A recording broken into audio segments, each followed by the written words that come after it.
Waalaikumsalam warahmatullahi wabarakatuh. Jamaah. Yeay. Oh jamaah. Yeay.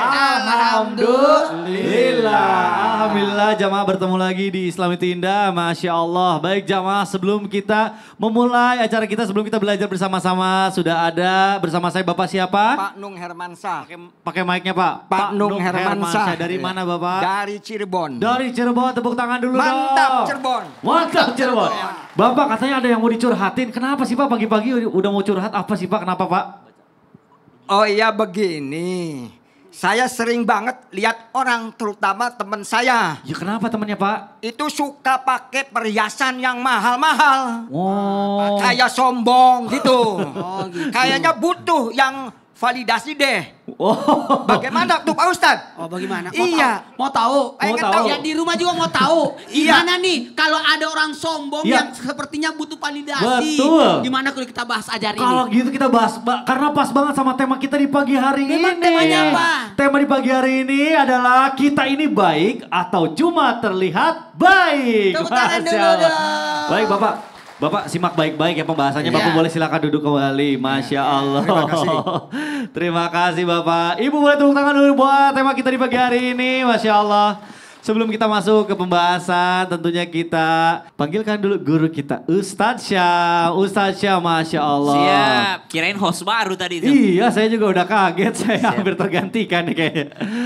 Ustadz Syam, memang di zaman sekarang ini kita sulit membedakan mana orang yang ikhlas atau orang baik atau orang yang berpura-pura baik. Nah, biar kita nggak salah, biar kita nggak suuzon sama orang gitu ya. Nah, kalau kita misalnya Ustadz Syam sedang beribadah gitu ya kan, kita mohon maaf nih kalau misalnya kita lagi wisata atau misalnya lagi umroh aja kan kita sering foto-foto gitu ya di tempat misalnya datang ke sini, datang ke masjid ini gitu ya, atau misalnya kita lagi ikut kajian. Saya sekarang senang banget gitu ya, ada tren di mana banyak anak-anak muda atau Gen Z ikut kajian gitu. Tapi Ini ibu-ibu ini nih, ibu-ibu ziarah. oh, nih, ini juga Gen Z masih ya, Bu? foto-foto nih ya. Benar, ibu-ibu juga. Tapi kan jadi malah ada yang nyinyir. Kayak contoh misalnya, ini kayaknya dia ikut kajian cuma pengen validasi. Dia umroh cuma pengen foto-foto. Nah, supaya kita nggak berpikiran seperti itu, sebenarnya kan kita nggak ada yang tahu gimana caranya. Ustadz Syam, mohon penjelasannya guru, silakan. Bismillahirrahmanirrahim. Tabi guru kami Ustaz Maulana Habib Nabil, Mas Mikdad, para alim ulama, para kiai yang dimuliakan Allah Subhanahu wa taala. Al-Qur'an surah Al-Bayyinah ayat 5. A'udzu billahi minasy syaithanir rajim. Allah. Wa ma umiru illa liya'budullaha mukhlishina lahuddin. Allah. Mukhlishina lahuddin hunafa'a wa yuqimus salata wa yu'tuz zakah wa dzalika dinul qayyimah. Maka sangat penting untuk menjaga keikhlasan. Karena keikhlasan inilah yang akan bermanfaat di sisi Allah Subhanahu wa ta'ala. Kalau ada orang foto-foto, posting foto, tapi bisa menjaga keikhlasannya, itu alhamdulillah. Yang dikhawatirkan adalah ketika sampai di masjid, ketika sampai di tempat kebaikan, sampai di majelis ilmu, sampai di Masjidil Haram, lebih mementingkan menyambung sosial medianya dibandingkan menyambung hatinya. Ada orang lebih pusing kalau hilang kuotanya. Lebih pusing kalau tidak ada datanya. Lebih pusing kalau tidak ada wifi. Dibandingkan tidak pusing kalau dia tidak tersambung hatinya dengan Allah. Sudah berada di dekat Ka'bah. Justru yang dicari jaringan HP-nya. Bukan jaringan hatinya. Padahal sudah dekat sekali sama Allah Subhanahu wa ta'ala. Maka kalau dikatakan amal yang ditampakkan dengan amal yang disembunyi. Rabi bin Khaytham, salah satu murid daripada sahabat Nabi yang begitu dekat Abdullah bin Abbas radhiyallahu anhu mardahuma, itu beliau sampaikan bahwasanya Rabi bin Khaytham ini disampaikan oleh murid-muridnya tidak pernah seumur hidupnya sholat sunnah di masjid kecuali sekali saja.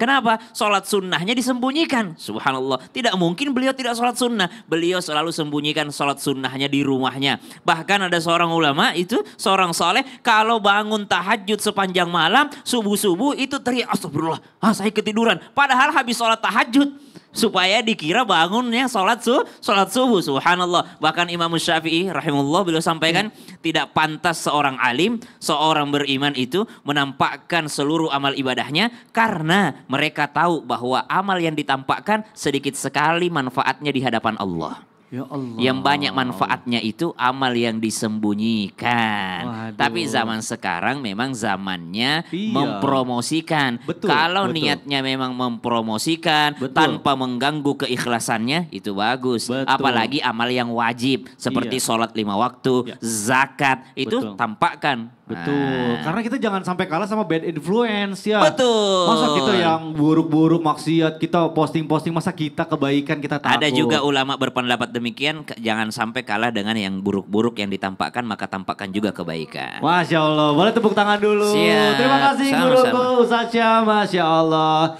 Baik, jadi kita jangan ragu-ragu kalau mau posting kebaikan kan intinya yang menilai kita ikhlas atau enggak tergantung niat kita, Allah yang lebih tahu, Masya Allah. Baik jamaah, kita akan lanjutkan lagi, tapi sebelumnya saya mau ajak dulu jamaah untuk nonton dulu. Ini ada tayangan mengenai tragis niat menolong malah ikut jadi korban celaka. Yuk kita saksikan sama-sama, silakan.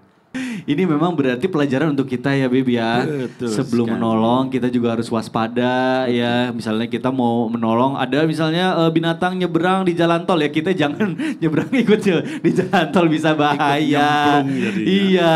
Beb, ini ramai juga ya yang Siap. menjadi pembahasan kaum milenial, kaum Gen Z gitu ya. Sekarang ini banyak orang yang ikut rame menolong kalau misalnya banyak kamera. Kan kalau misalnya ada kebakaran atau ada apa sekarang itu kamera pasti selalu on gitu. Beb. Nah, Betul, jadinya betul. tuh kayak orang itu gimana ya? Kalau misalnya lagi sepi, ini nggak ada yang lihat nih kalau saya nolong. Jadinya males nolongnya. Nggak semua, tapi di beberapa kita lihat ya. Kalau yang viral-viral gitu biasanya kayak gitu.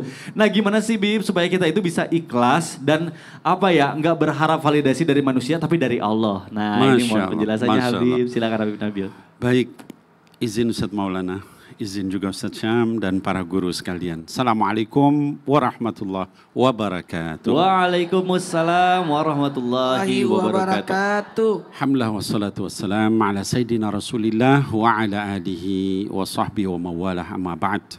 Yang saya cintai para pemirsa, Islam itu indah dimanapun berada. Jadi tadi kasusnya adalah di Tanah Bumbu, saya dulu sering ke situ, Kalimantan Selatan. Nah, namun tadi pertanyaannya, banyak orang kalau misalnya dia diliput, itu dia baru semangat. Ya, kenapa? Wah, ini nanti saya masuk TV nih, masuk Trans TV, itu ya, diliput. Nah, sementara ketika sepi dia tidak bersemangat. Tadi Ustadzuna Syam sudah menyampaikan kisah tentang Rabi ibnu Khaytham, ya salah seorang min kibari tabi'in, ya tabi'in besar.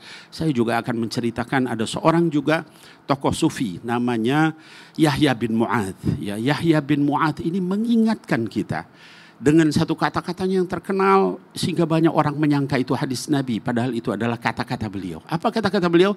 Man arafa nafsah faqad arafa rabbah. Kalau orang itu betul-betul mengenal dirinya, dia akan benar-benar mengenal Tuhannya. Artinya apa? Kesempurnaan yang Allah berikan kepada tubuh kita ini menunjukkan lebih sempurnanya penciptanya. Ya. Oleh sebab itu orang kalau sudah kenal dirinya, kenal alam semesta, dia nggak butuh lagi pengakuan orang lain. Ya. Dia hanya butuh pengakuan dari penciptanya. Ada satu kisah dari seorang sufi juga namanya Syekh Ma'ruf Al-Kharqi, ya abad ke-7 ya di Baghdad. Jadi dia ini ketika kemudian ada orang dia meninggal, ada orang mimpi nanya, Syekh Ma'ruf, setelah meninggal Anda apa yang terjadi? Allah mengampuni saya. Kenapa mengampuni saya? Karena wara Anda, zuhud Anda, ibadah. Bukan. Karena saya mendengar ada orang yang memberikan nasihat, yaitu kata orang itu, kalau engkau hadapkan seluruh wajahmu kepada Allah, maka Allah akan hadapkan seluruh rahmatnya kepada kamu dan Allah tundukkan seluruh makhluk kepada kamu. Sebaliknya ketika kamu hanya sekali-kali menghadapkan wajahmu kepada Allah, maka Allah pun hanya sekali-sekali memberikan rahmat kepada engkau. Nah, maka sekali lagi para pemirsa yang saya cintai karena Allah, yuk kita hadapkan seluruh hati kita, amal kita, gerak badan kita, diam kita, itu semua Mas Mikdad hanya karena Allah. Yang ngasih kita pahala hanya Allah, kesehatan hanya Allah, rizki hanya Allah, bukan manusia. Aduh, Masya Allah. Habib, merinding saya dengernya. Amin. Masya Allah. Jadi kita kalau ingat betapa sempurnanya Allah, betapa besarnya Allah, kita kayaknya akan lupa ya dari pujian-pujian manusia ya. Gak butuh dengan Gak yang butuh lain. lagi itu, Masya Allah. Mudah-mudahan menjadi pengingat kita semua. Baik, Amin. Habib, terima kasih. Masya Allah, boleh silakan duduk kembali. Baik, jamaah Islam itu indah yang dirahmati Allah. Jangan kemana-mana, kita akan lanjutkan lagi Masya Allah pembahasan kita yang luar biasa ini mengenai tema kita ini baik atau cuma terlihat baik. Jangan kemana-mana, tetap di Islam itu indah. Jamaah, oh jamaah, alhamdulillah.